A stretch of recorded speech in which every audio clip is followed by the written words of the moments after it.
In the quiet hills of medieval Yorkshire stood a device that terrified every thief, rebel, and wanderer who passed through the market town of Halifax. It was simple in design. Two tall wooden beams, a heavy block of iron, and a rope that waited to release death at a single pull. To the locals, it was known simply as the Gibbet. Long before the guillotine's blade fell in France, Halifax had already perfected the art of swift, mechanical execution. It was not born from mercy, but from control. The wool trade made the town wealthy, and its lords feared thieves more than soldiers. Anyone caught stealing cloth, livestock, or goods worth more than 13 pence could face the Gibbet in Halifax. As citizens were proud of their reputation for honest justice, the condemned were not whisked away to hidden chambers.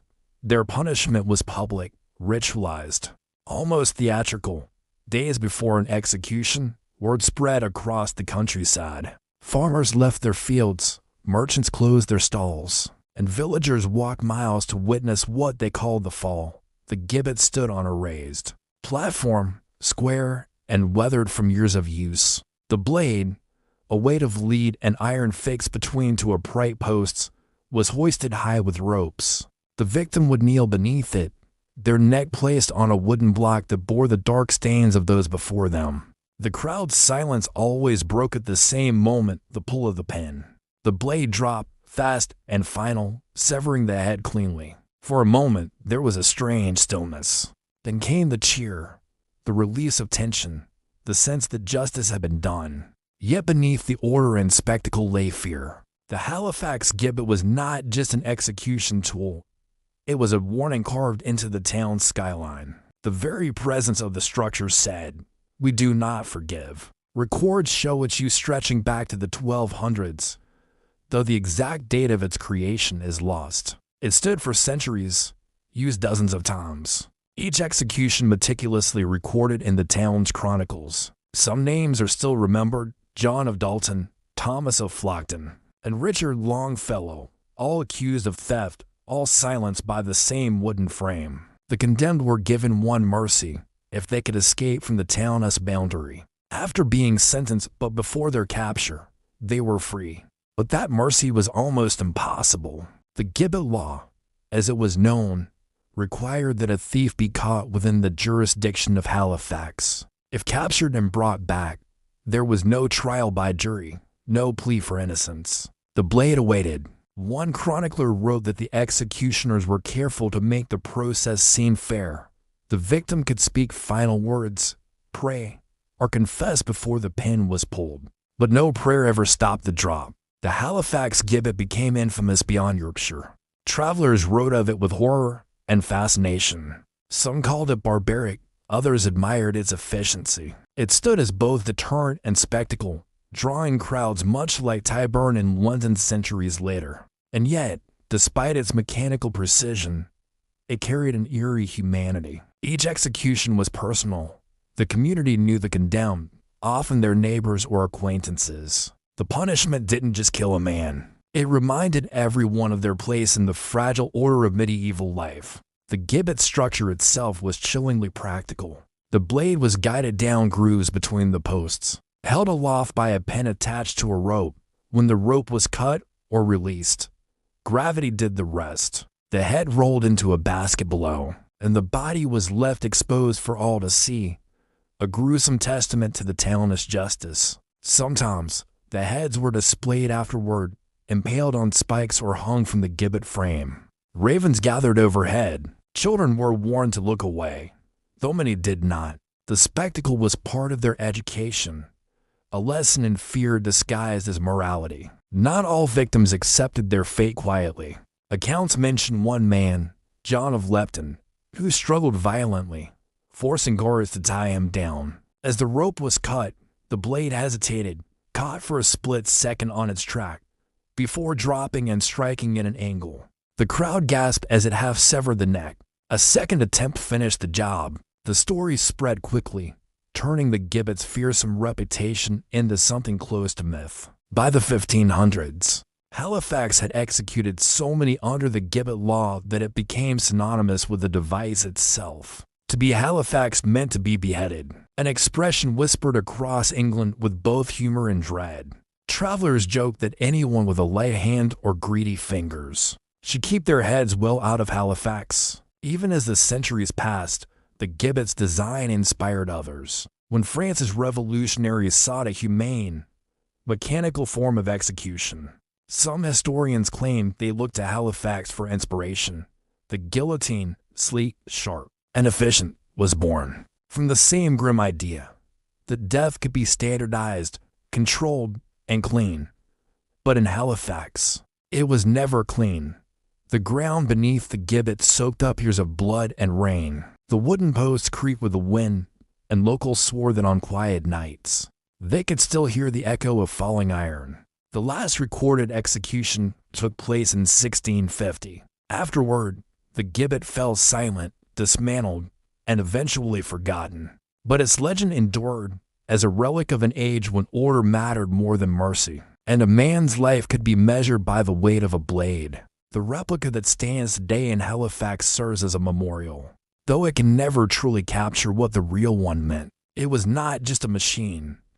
It was a statement of power, a message that the crown's justice could reach even the most remote corners of England. The people of Halifax lived under its shadow, their morality sharpened by fear. And for every thief who dared to steal a sheep or a bolt of cloth, the thought of that falling iron was enough to keep their hands still. The wind that swept across the moors of Halifax carried with it centuries of whispered guilt, an uneasy memory. For years after the gibbet fell silent, townsfolk still avoided the hill at dusk. They said it was cursed, that the earth remembered too much pain to rest quietly. Dogs would bark at nothing. Travelers passing by swore they heard the clatter of wood, the drop of an invisible blade. It was strange how ordinary life continued around it. Markets reopened, children played in the streets, church bells rang on Sundays. But beneath that surface normality lay a truth everyone knew. The Halifax gibbet had defined the town's soul. It was their pride and their shame, their symbol of order and of cruelty. Those who supported the execution said it kept peace among the people. After all, thievery had once run rampant in a region where wool and trade meant survival. But others, especially in later years, began to question whether the punishment had ever truly fit the crime. Stealing a sheep, a piece of cloth, a loaf of bread, could such acts really justify the severing of a man's head? The parish records are chilling in their simplicity. There is no drama, no emotion. Just names and causes. Richard Longfellow, executed for theft of cloth, 1572. John Wilkinson, executed for stealing a horse, 1596. Thomas Lacey, executed for taking 12 yards of woolen fabric, 1623. Each line ends the same way, a life closed by a falling weight. And yet, between those lines lies a deeper tragedy, poverty, desperation, and the silent fear of those left behind, wives widowed, children orphaned, all in the name of deterrence. Witnesses describe how the condemned were brought from the town's goal, escorted through crowds that shouted, jeered, or sometimes prayed aloud. They were told to kneel beneath the frame and fix their eyes upon a wooden cross, placed just beyond the blade, a final chance to seek forgiveness before death. Many tried to look heavenward, but few dared. The executioner himself was often an ordinary man, appointed by the local bailiff. His task was mechanical: pull the pin, release the rope, and let gravity take its course. Yet even he, hardened by repetition, sometimes hesitated. Some accounts speak of trembling hands, of the awful silence before the drop. It was said that once the blade fell, the soul fled before the body knew it had died. But not every fall was clean. Iron rusted, wood warped, and when the groove jammed, the blade could stall midway, turning swift death into torture. Such moments spread quickly through rumor, giving rise to the notion that the gibbet had a will of its own, that it sometimes chose to make men suffer before it killed them. By the 17th century, England itself was changing. The age of divine justice and feudal power was fading. Laws became more centralized, courts more formalized. The grim autonomy of towns like Halifax began to vanish, and with it, the right to execute under Gibbet law. In 1650, the final sentence was carried out. The last fall of the blade.